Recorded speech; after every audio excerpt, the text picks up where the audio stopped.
Do you know your love language? Do you know your love language?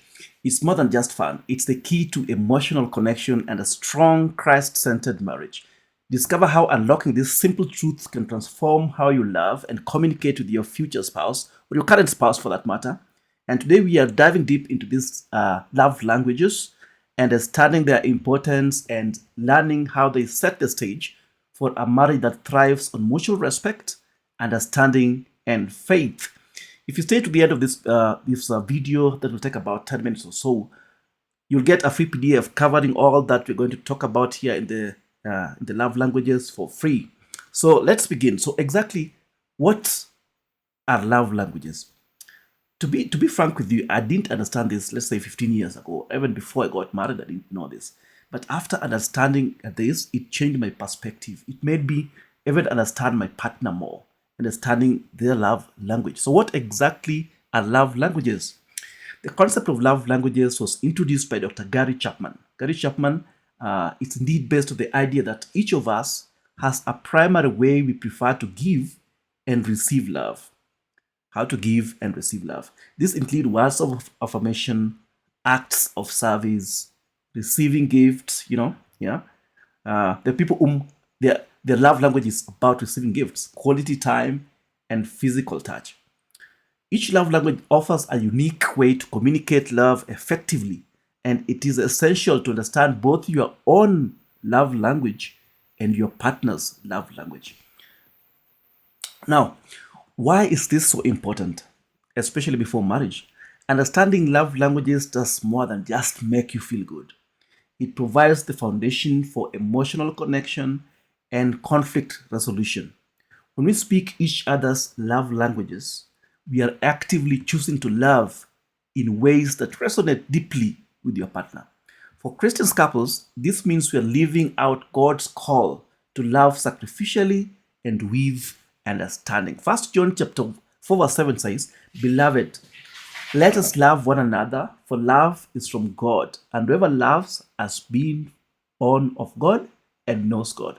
So, by learning to love in a way that speaks to our partner's heart, we fulfill God's design for love within marriage, making our relationships stronger and more efficient. So, let's break down each love language and see how understanding them can impact your marriage or relationship.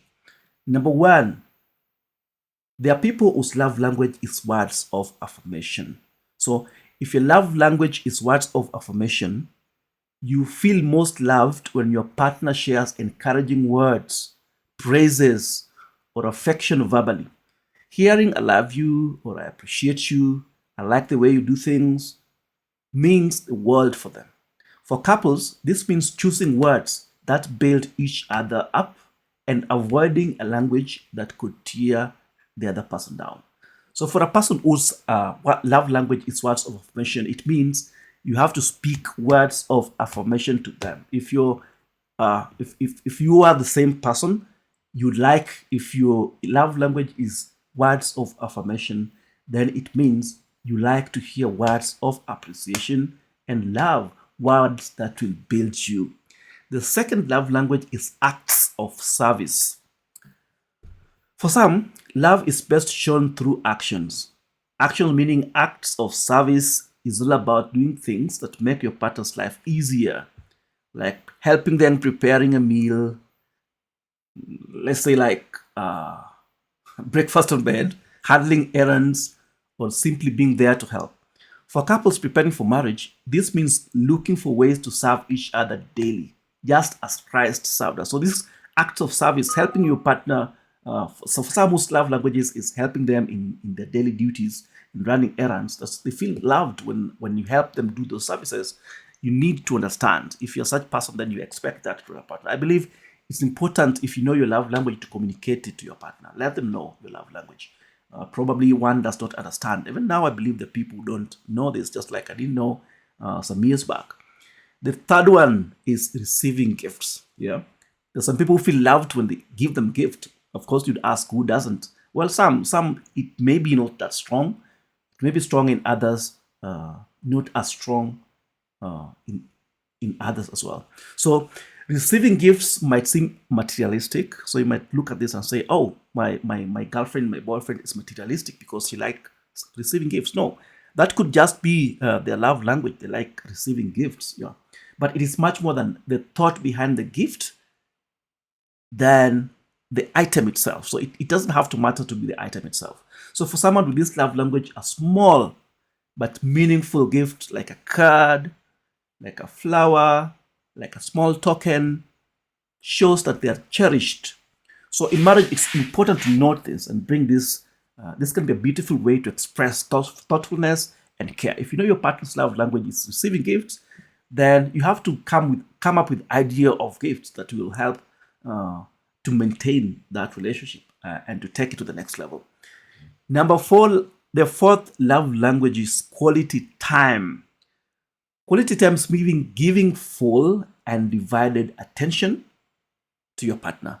So when your partner's love language is spending quality time, they feel loved when you spend quality time with them, then it means that you have to really find time to spend quality time with them. For couples, this love language is all about being present. And when they value their time, you cannot replace your presence with your present. I hope you get that. When they believe that quality time is the love language, you cannot replace your quality time with the presents, with the gifts. So you cannot gift your way out. So you have just to find time to be with your partner if the love language is quality time. So when you take time to engage deeply with your partner, you're building a bond that goes beyond words. The fifth love language is physical touch. Lastly, physical touch is about the comfort and reassurance of closeness. For those who express love through physical touch, a hug, a held hand on the shoulder, a comforting touch conveys love powerfully to them. So within a marriage, if physical touch helps couples feel connected and supported. So how do you identify your love language in your partners? All right, so now that we understand the love languages, if they're not clear to you, at the end of this video, I'll give you a PDF that covers all this and makes you understand. It goes even deeper to give biblical references on each of these love languages. So stay to the end. I'll give you a link where you can download this. So all right. So now that we understand the love languages, how do you find yours and your partners? Start by reflecting on how you feel most loved yourself. How do you feel most loved? Yeah. How do you feel most loved? What is it that when your partner does, then you feel elated, you feel loved? Think about past moments when you felt truly valued. Were they based on kind words? Were they based on kindful actions or helpful actions? Were they based on thoughtful gifts? So thoughtful gift made you feel like you're loved. Was it based on time spent together? Or was it physical affection?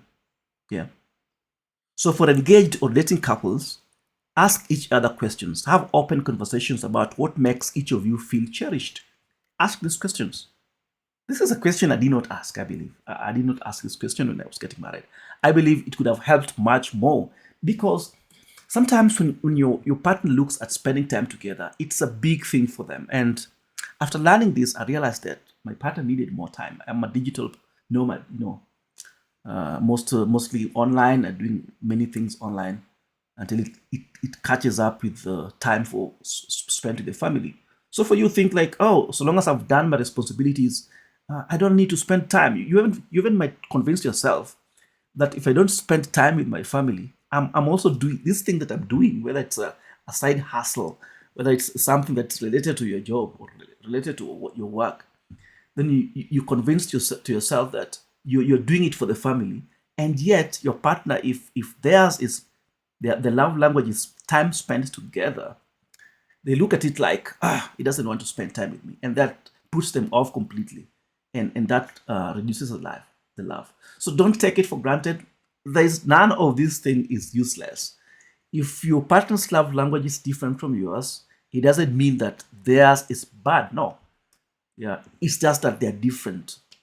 So it's important to have these discussions before marriage and you clearly understand the love language of the partner. And if for those watching this video, please don't pretend about it. Be serious about it, express it to your partner, and let them know. So, how do we apply the love languages in our daily life?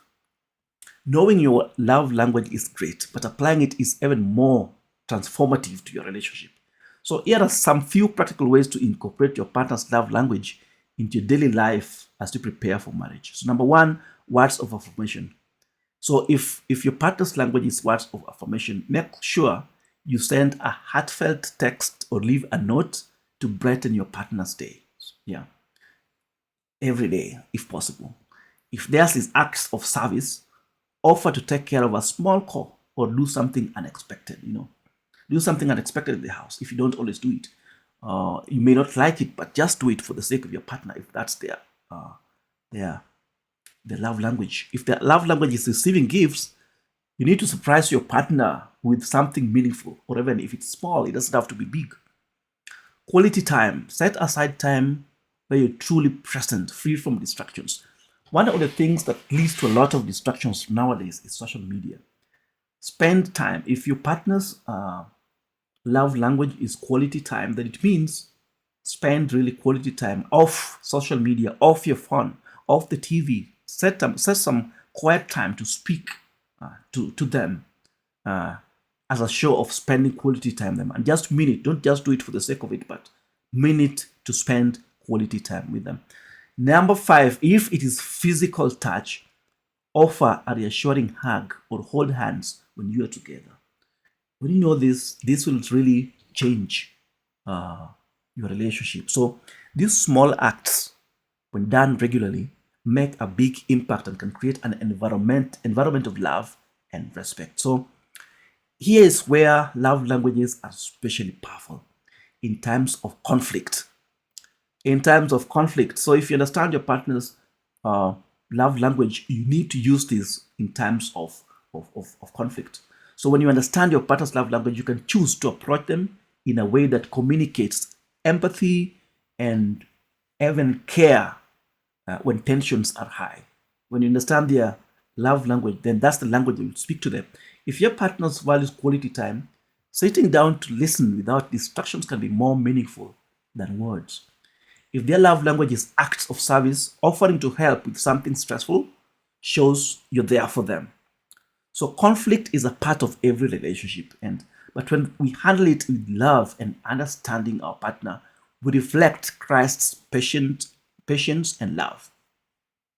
So understanding love languages is not just about nice to have thing. It's a cornerstone of a thriving Christ-centered relationship and marriage. So by identifying and embracing each other's love languages, you're laying a foundation of understanding, patience, and love that will guide you through every season of your marriage. 1 Corinthians chapter 13, verse 4 to 7 talks about love is patient, love is kind. Go read it. So remember, love is an action. It is something we do daily. And love languages help us take those actions in ways that truly resonate.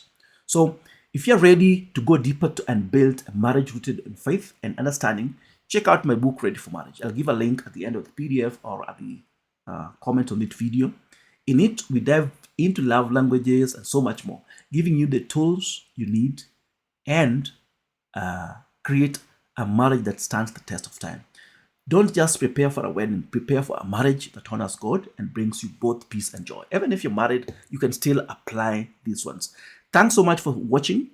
If you found this helpful, don't forget to like and subscribe to our channel and leave a comment below. Ask questions.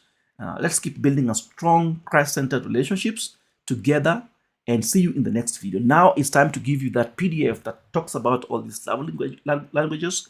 Just go to www.readyformarriage.shop/love languages. www.readyformarriage.shop/love languages, and you'll find that PDF. I'll give a link at the comment in the comment section of this video so you can get that document. Let me show you just what that document has. So it's a 10-page document that elaborately speaks about this. So you can look at it here. It's worked out here. This is the title page, love languages, and then unlocking that, all those You'll get all the explanations there. It's a very important tool that you need to have. Otherwise, thank you. Go down and download that PDF for free. And may God bless you for your time.